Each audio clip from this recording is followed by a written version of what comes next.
Jason Fitz, Caroline Fenton, and that is the one, the only America's Caddie, Michael Collins, joining us. Look, we've been talking a little bit of golf, and I'm going to be honest with everybody, my friend. Like we were having a weekend meeting, and we were talking about the fact that we wanted to break this down, and I said, you know what?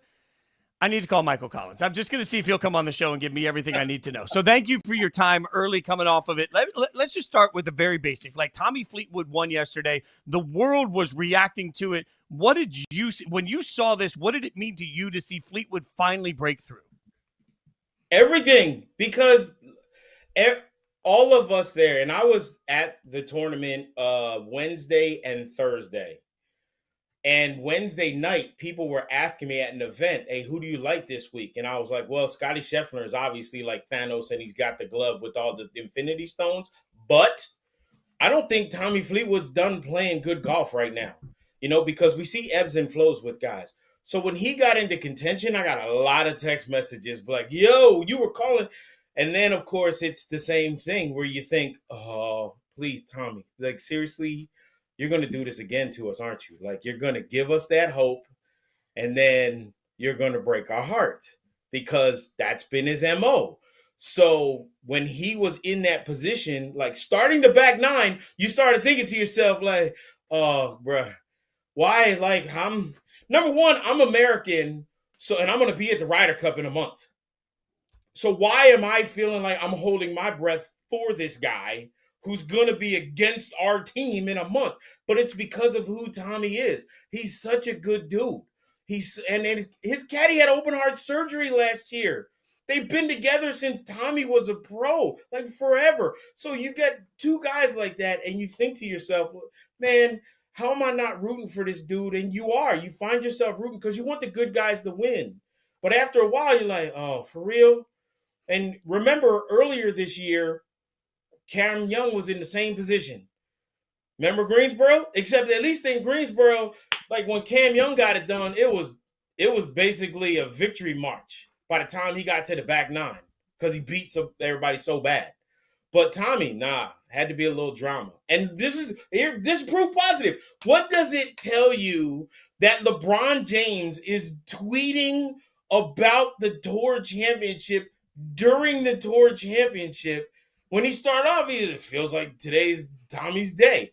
Wait, what? And then Tiger giving that shout out too, So it was all just, it was a little bit surreal, but at the very end, I mean, it was cool to see. It was so cool to see. It was cool to see LeBron, Tiger, Caitlin Clark all sending their well wishes to Tommy Fleetwood. And I think that the Scottie Schefflers of the world have kind of made us forget how difficult it is, not just to make it, but to win some of these tour championships. But here, Tommy Fleetwood was 0-163, which is just unfathomable.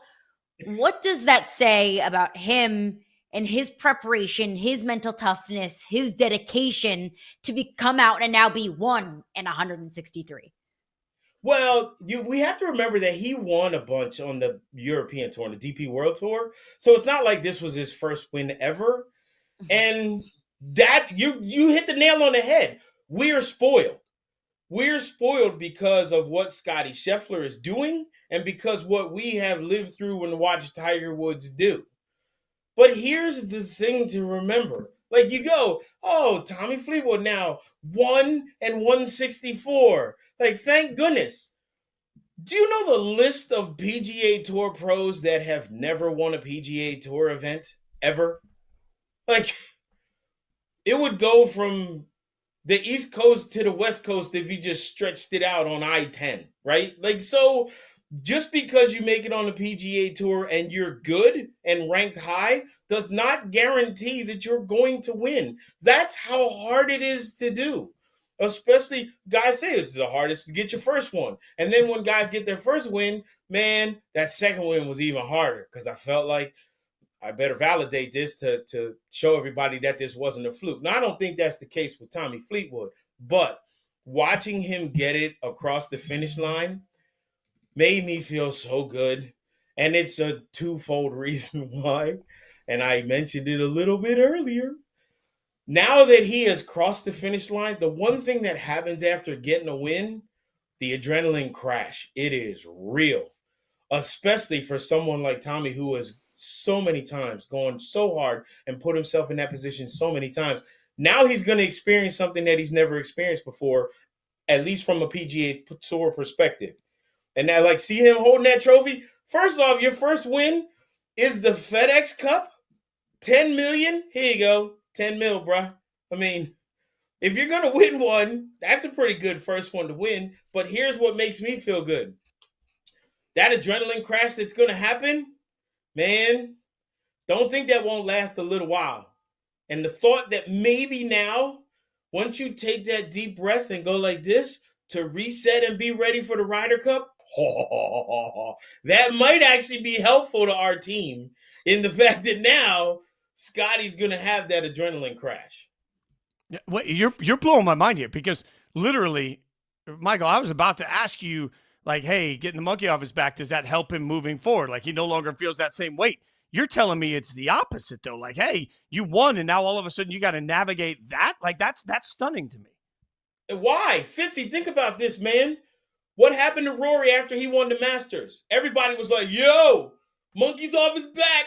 He got himself the Grand Slam. He gonna be rolling now, right? He ain't never gonna lose again. Huh? He mad. What? He mad? He don't want to talk to the media. What? He ain't make the cut. What do you mean he don't want to play? Oh, my bad. That's fair. So what is now?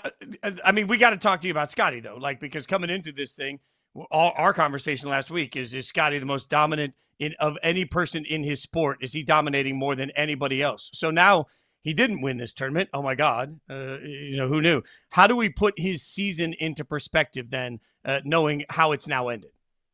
He's still player of the year. I mean, that's how funny is it that the dude finishes fourth place and whatnot, and then we're like, oh, what a disappointment that you finished T4 and like haven't finished outside there you go, the top 8 in forever.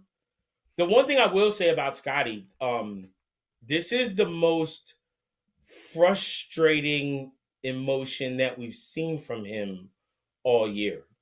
And that was with Ted Scott back on the bag. So like him, which is that people do not understand as a guy who caddied on tour for as long as I did, that twosome right there, when they got together, changed everything for the tour, for golf, because of how great they are together. Like that people do not understand that golf, it is a team sport. I know people like to think it's an individual sport, but this is not tennis, right? In golf, the caddy has input and can make a huge difference in how a golfer is on the golf course. That's why I loved it so much, because being a great caddy is knowing when to say something to your player to get the absolute best out of them when they don't have their best. And now think about Scottie didn't have his best, and you saw the results out there. And that's all because of him and Ted Scott together. Man, they are a dangerous duo. Now, do I think Scottie will get things, I hate to use the word fixed, because we just saw the stats. Like, how does somebody with 5 wins who's going to be player of the year, 2 major, like, oh, he's broke. He's not broken, but is he at his best? And then Ryder Cup. If we remember, this is the same man who in the Ryder Cup the last time was seen sitting behind the green like crying because he had put so much on himself and didn't perform at all. Like, it was a disastrous first couple of outings for him in the Ryder Cup. So now, if the emotional Scottie Scheffler shows up at this Ryder Cup, like, that's not a good thing. But I don't think that guy's going to show up. I do want to get your Ryder Cup thoughts, picks, predictions, preview, all of the above. But first, I want to talk about that picture right there. Scottie walking next to Tiger Woods. Is that a fair comparison? Should we be having this conversation? No, not yet. It's just, this is the thing about, like, if we're being honest, we're in the media, right? Like, we're So there's stuff that happens. Be like, hey man, are we gonna talk about what we're eating today? No, we better talk some more. Okay, let's compare Tiger and Scottie again. Like I heard a great analogy on this. Is like, this is what we want to do as fans and in the media. Like we wanted to make someone the next Michael Jordan. There's no next Michael Jordan, right? So think about golf. So after Jack Nicklaus, we're like, who's going to be the next Jack? Like someone's got to take the mantle and be it doesn't work like that, really. It's fun to like do that, and it can be entertaining. But the truth is, like, there's no more Tiger Woods. That's it, right? Like what he did from 2009 starting, came to the tour in 96 and then 97 winning that Masters, and 2000. In 2000, Tiger Woods at Pebble Beach, he beat the game of golf. Have we seen Scottie do that? No. Right? Think about it. Like, that's one of, so to say, like, and Scottie's still doing what he's doing now. So to be like, Scottie Scheffler and Tiger Woods, we got to put their stats up, but let's let them finish first. And then we'll go historic of all time.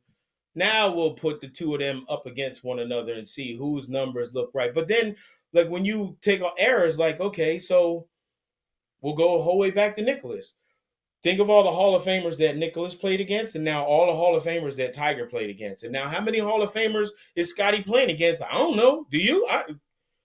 If I knew that, I would have won the Powerball the other night because I would have picked the right numbers.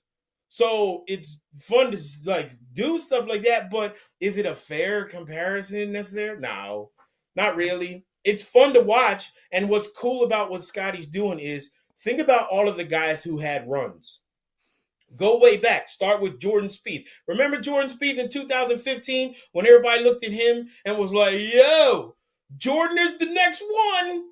And that lasted, what, a year, maybe? And then Dustin Johnson came when he was on tour. Yo, DJ winning everything. No, never mind. Yo, Jason Day, that's the guy.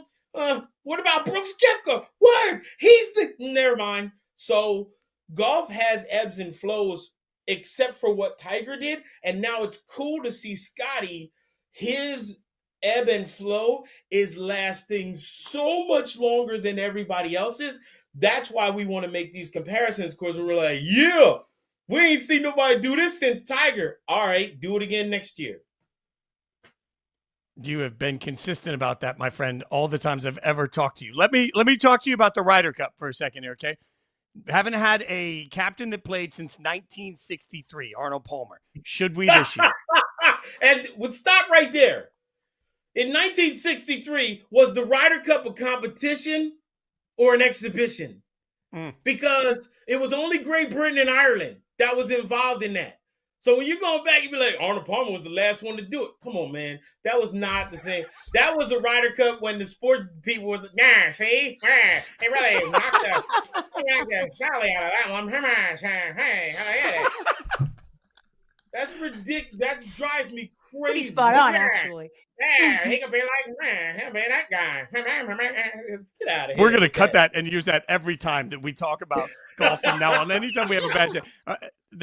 Every time we have a bad day, you can just think about, we get to be in a time where, like, even somebody like me would have never gotten a chance to do anything like that. They'd be like, man, you want to get that little short, chubby guy on? Man, ball head, nah. Hey, see? Really, so who should the six be? Who should the six be? Give me that feathery. Oh my God. I love how half of that is just it's not any actual just tip there, So then who should the six be on the team? Oh no. Why you try why are you making me lose friends? I mean, I don't want to lose friends. Here's the thing I'm going to tell you. I want Keegan to play and not be captain, because I think he can have a better effect that way. Because, and he talked about it this past week, how he struggled this past week, a month out, balancing only getting 9 holes of practice in because he had so many other duties to do.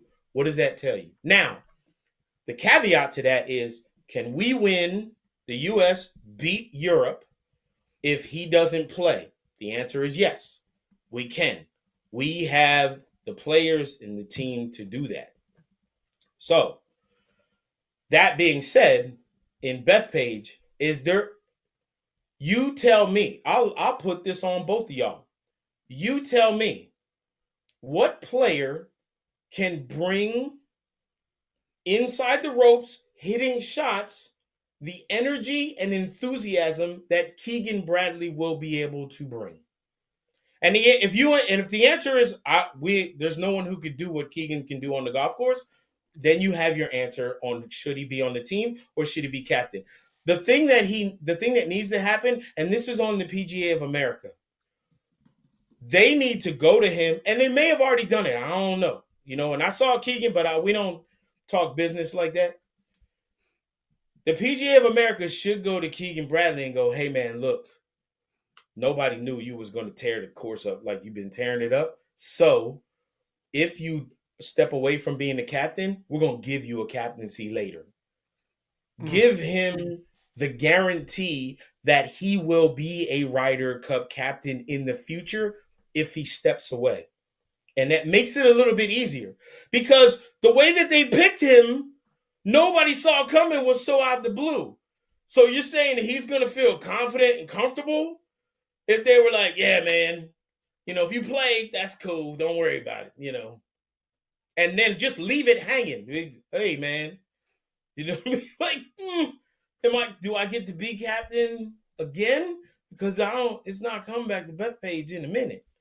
And I, being from the Northeast, like I'm gonna need some guarantees. So that's my thing about the Ryder Cup. We've taken so much of your time, so I'll tee you up for one more so we don't take up any more of it.